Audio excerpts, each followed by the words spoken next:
Radio Bypass, bringing you rock and roll music that deserves to be heard. Discover new bands. Here's some old favorites on Radio Bypass.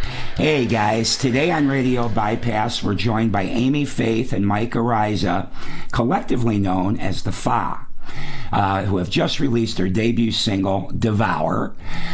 So we're here to talk to the guys and get to know them. So welcome Amy and Mike to Radio Bypass. Thank you so much for having us, Ralph. Thank you for having us, yes. My pleasure. So I've devoured Devour several times now, and I really like the song a lot. You guys, in your promo material, refer to you kind of be an alternative, but to me it's just good, straight, hard rock and roll, you know, and I think it's done beautifully. So, but I know both of you guys have done a lot musically prior to the Fa, but the Fa is new and very creative with the name there, I think. But anyway, I thought maybe if you give us a little bit of background of each of you and how you came together to create the Fa. Yeah, go ahead. Well, I mean, I met Amy through a mutual friend. She was singing at a gig and it was at this Italian restaurant, and I was like, sure. I mean, we'll hear some jazz and have some pizza and some espresso. What else? Go wrong with that, yeah.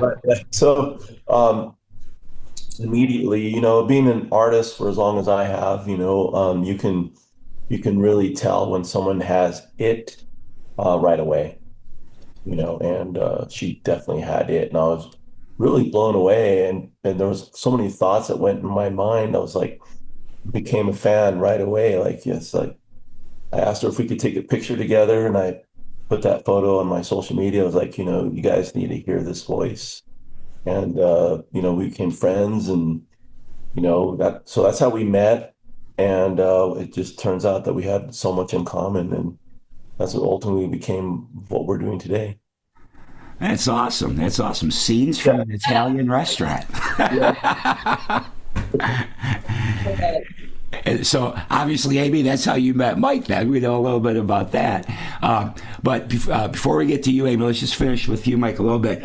Just a little bit of your background. So folks that listen to this show for a long time have probably heard you playing because you were involved in a Frank Hannon record, Six String Soldiers. And then I didn't know a lot about you. And then there was also a Jeff Sandoval was part of that album as well. Had you two been a band together? You and Jeff?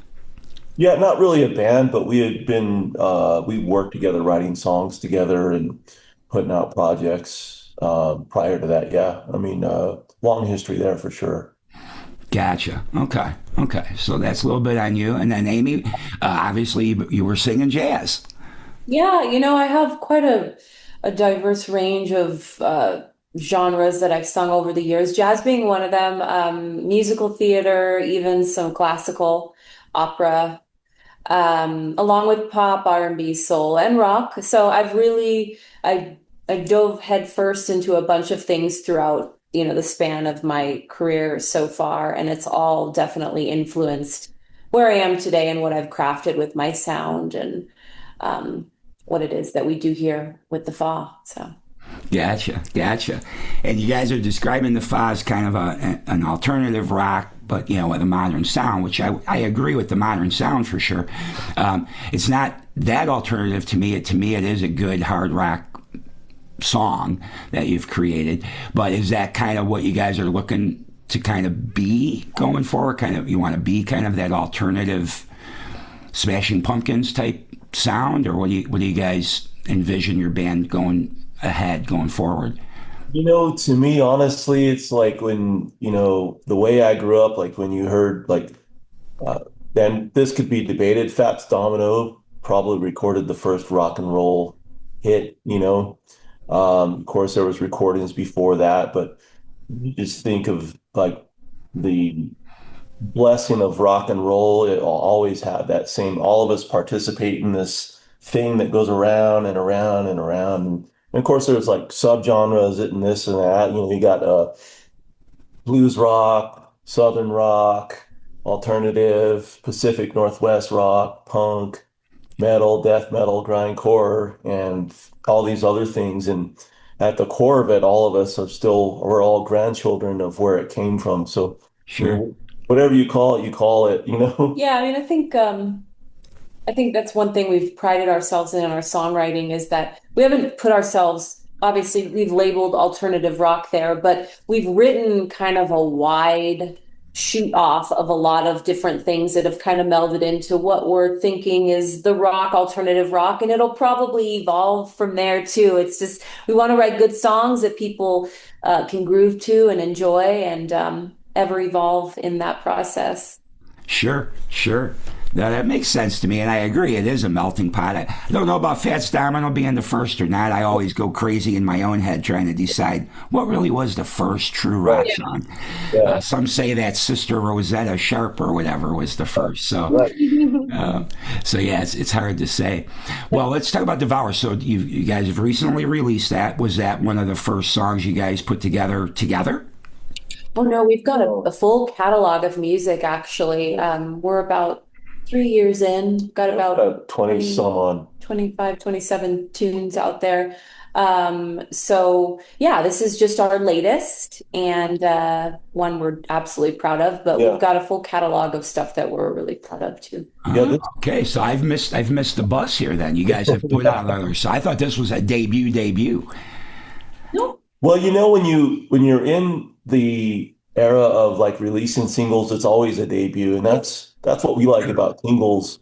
You know, full length records are cool. We've all done that in our careers, but having singles, you get this big boom, and you're not worried about get Everything else. everything else matching. Oh, is this cut going to make the record? Maybe that for a different record. You can put at least for now, from our perspective, you can put a lot of unfiltered energy into a single and it can then live on its own. Yeah. You know, It so gets to stand alone and yeah, just become one other piece of what it is that you do. And then you can, present something different, next time. So we enjoy the single methodology. I mean, does not to say that we won't do, a full length record release, but right now we've been doing singles, so this is our latest. Gotcha. Well, I've got to dig into you then because I've got to find some of your previous work. I truly thought this was your first outing. well, So I'm sorry to interrupt, but that's what we like about singles is it's always so brand new. You can do them at a faster pace, a faster schedule, other than an album release cycle. If those even exist anymore, you can just right. pump them out, and then you could get to the point where you have enough out there where you could take a few weeks off. Artists never really take time off, but have a little bit of reprieve and gather yourself, if you would. Sure, sure. So if you guys have been at this for 3 years, then do you have you played a lot of live shows as well? We've got a number of shows that we've completed over the last couple of years and plan for many more, in the coming near future. And we've done everything from an acoustic duo with the two of us performing our catalog to an acoustic four-piece to a full electric. We did a show this past September with Ron here in Albuquerque, so that was Oh yeah. Yeah. to get to collaborate with him. But that was a full electric show, and so we've done kind of different configurations, and we enjoy the flexibility of being able to do, a variety of different types of shows depending on what the opportunity calls for. Gotcha. So do you have a set band then when you're not doing just the two of you, or do you have a rotating cast of musicians? We have a rotating cast of musicians, people that are in alignment of put off good positive energy and have a positive outlook, not only about life, but about being what an artist is. And they put in the hard work to fulfill that commitment to a show. What a show is really it's for the people that take the time out of their life and their hard-earned money to show up, regardless of how many people it is. Like that's the MO you got to have, and we're fortunate to have a Rolodex of people on our camp that we can rely on. Everybody's got different schedules. It's interesting. I was like, are there really bands anymore? There are. But if you notice, you'll see like this artist, especially in the legacy, going from this project to this project, this project. So, I mean, Yes. Yeah. As lifelong music lover, I understand it. I know why people do what they do, but it's so hard sometimes for me because, it's like, okay, first of all, just wording. Is it a project? Is it a band? Right? Because these guys are in several things. So I don't want to be insulting of anybody. Like Yeah. sometimes some people might say, "Oh, it's a project." You're dismissing it as opposed to calling it a band. And I mean, no disrespect, but I never am quite sure anymore where things fit. It's just so hard, and it's dizzying as a fan to even keep up with what everybody's doing. And that's one of the reasons that I want to do this podcast, or have been doing this podcast, is to try to bring it together so people can kind of know what's going on, because I find it just much harder. It was a lot easier when I was young, and bands just kind of stayed with one thing at a time for a long time and put out their records, and you could count on your local radio station to play something brand new that you never heard before. And now in the world we're in today, it's just so fragmented. It's just so hard.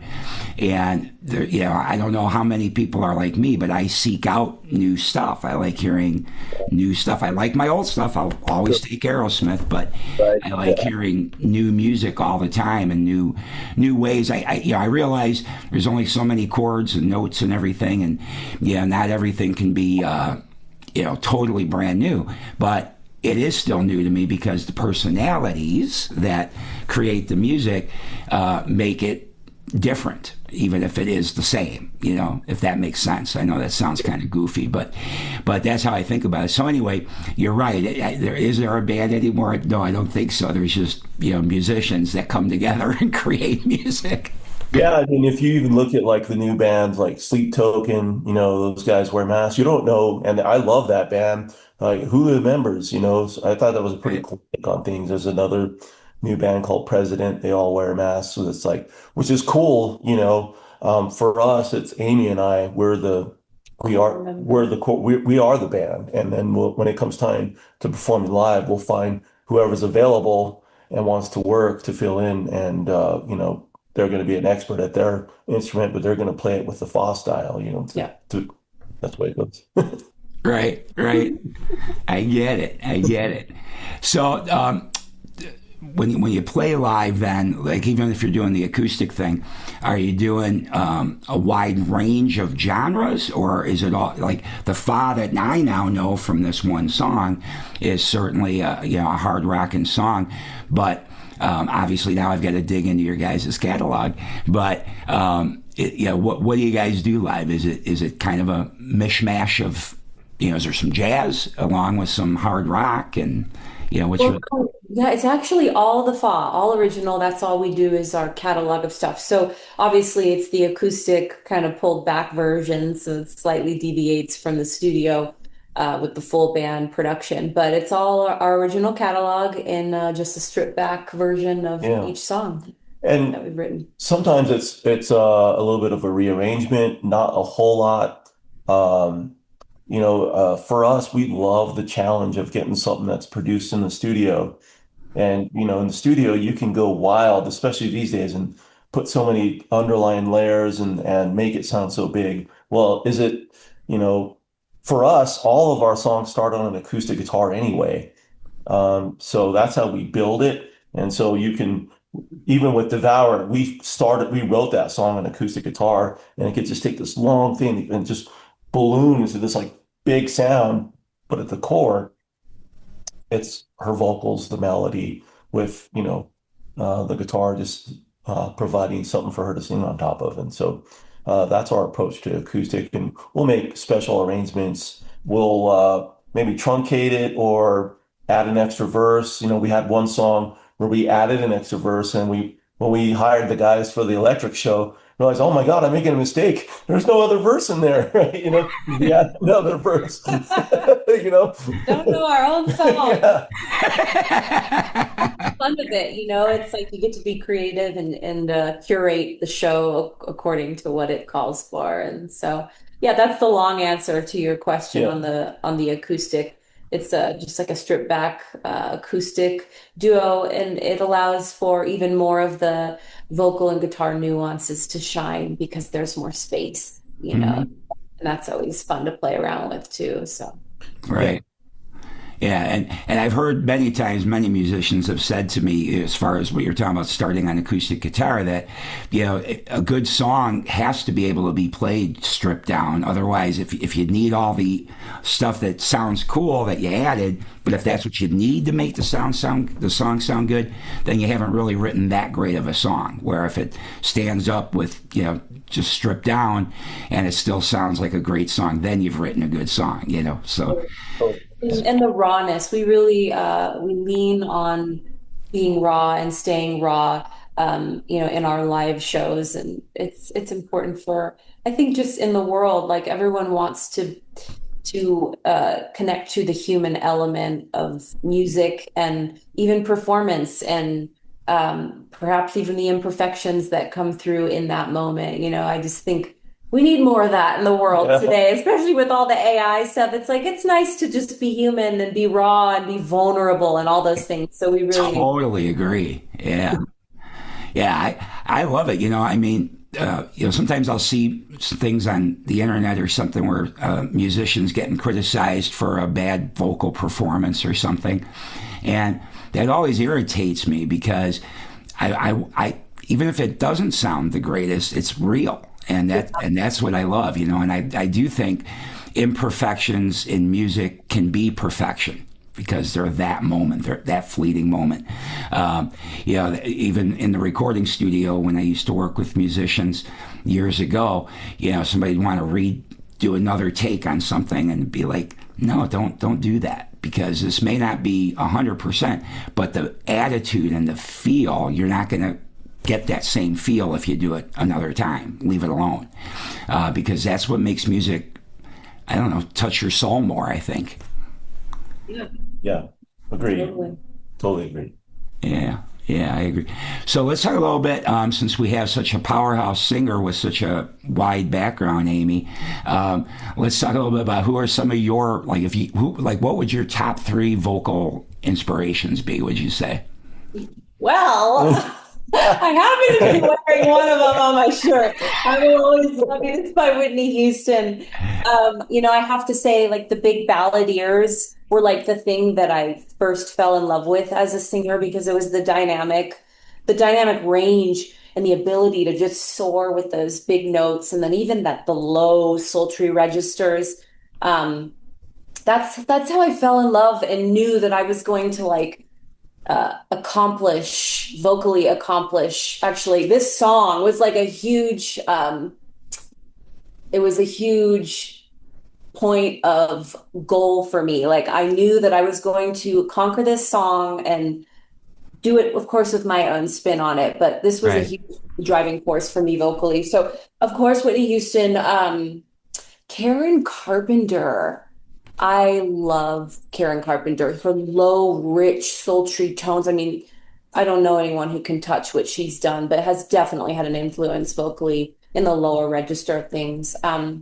If we're talking about jazz, Ella Fitzgerald, Sarah Vaughan, those classic voices that just, I think the raw vulnerability of those voices, and again, the imperfection, because if you listen to those old recordings, they were not perfect. For sure. They were just real, and they were like, it's like she was right there in front of you singing into your ear. So I've really considered that over the years as I've, eaten up a lot of different influences.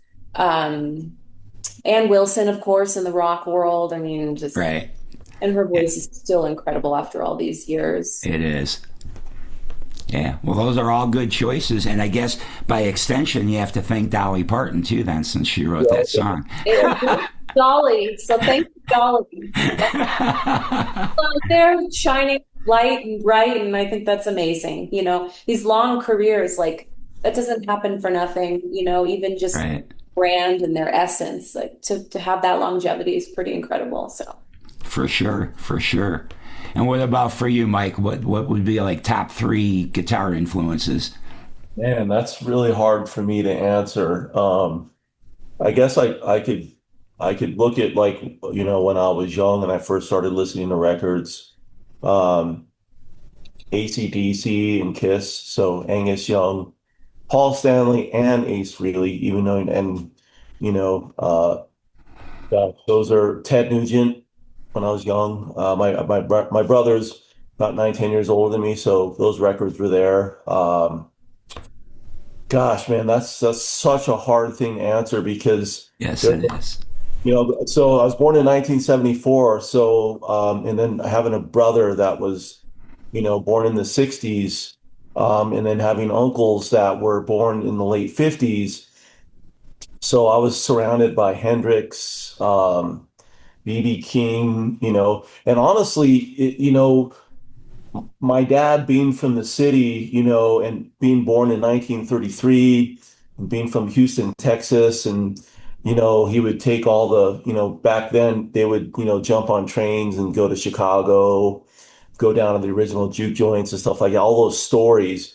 And hearing honestly the saxophone, and rock and roll, a lot of the, that was like, that's what inspired the next phase of electric guitar. So, gosh, man, um, I think if there was, God, that's so hard to answer. Of course, Eddie Van Halen, George Lynch, uh, list goes on and on and on because there's so many great guitar players. Man, just the 80s was just saturated with them, Yeah, yeah.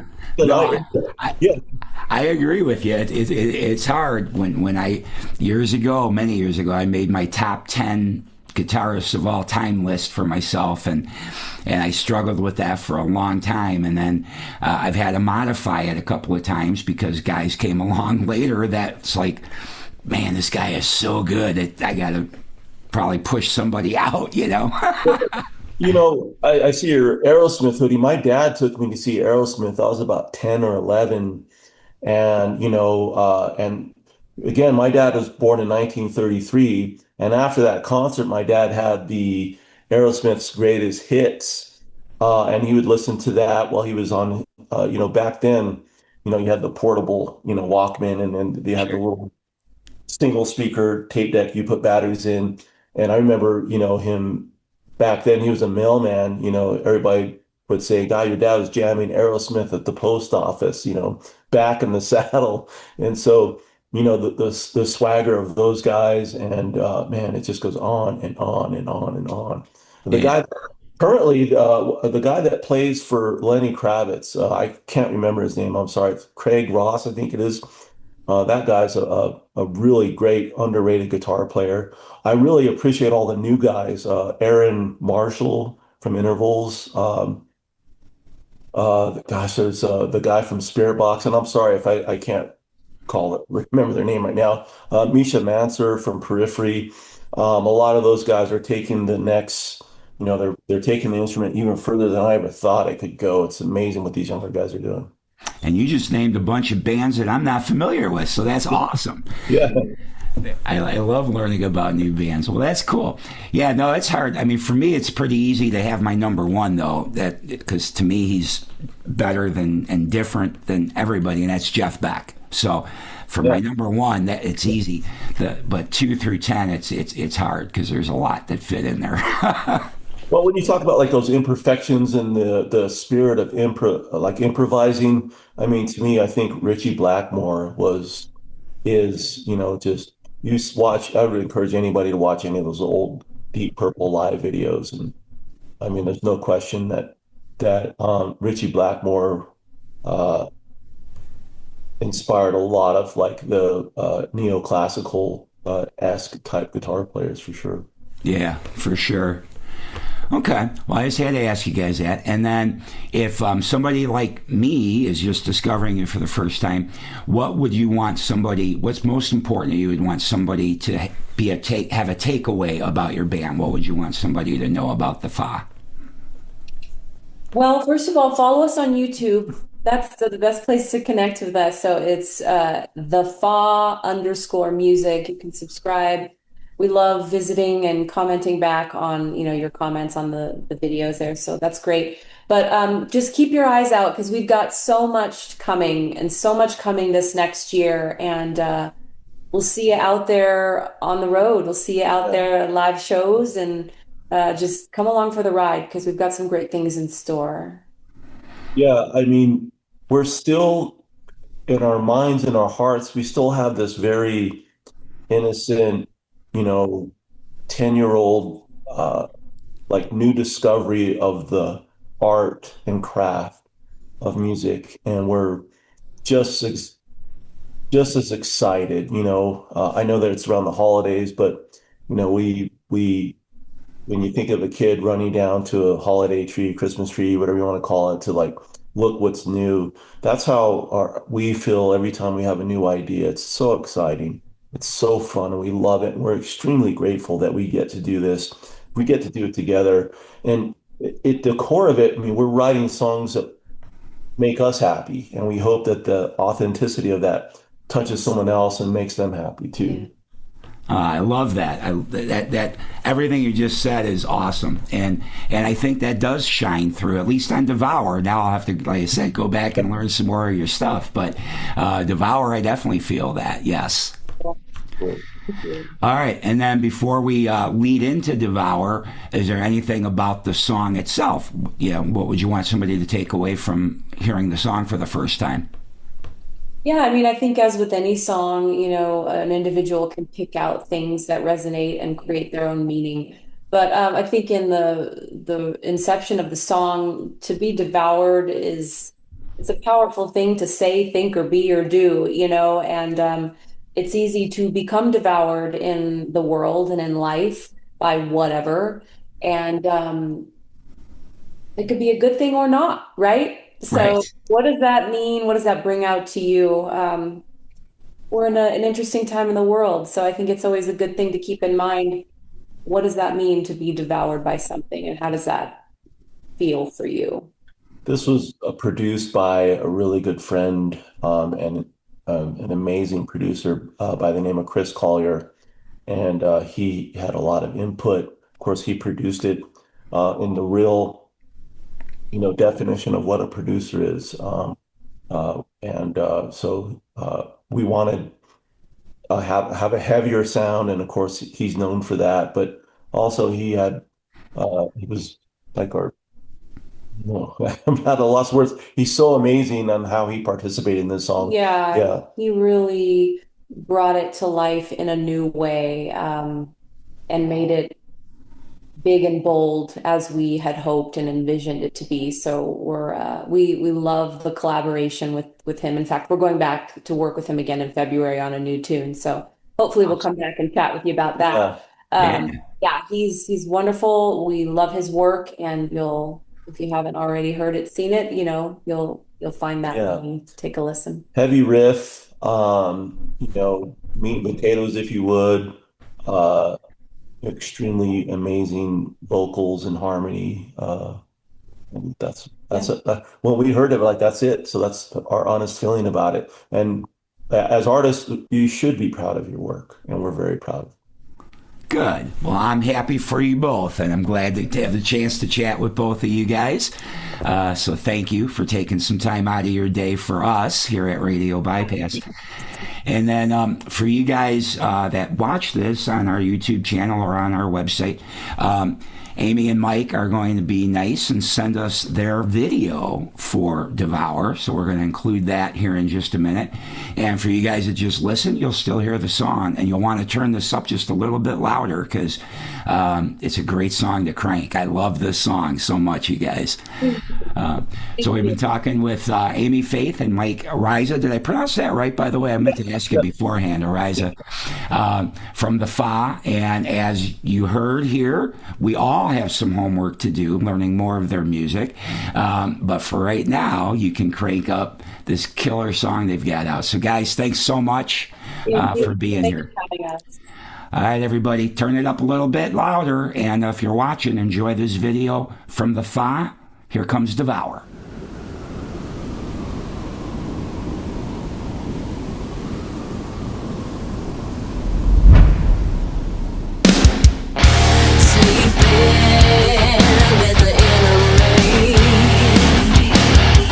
I'll drive inside your dreams and trick you with my swing.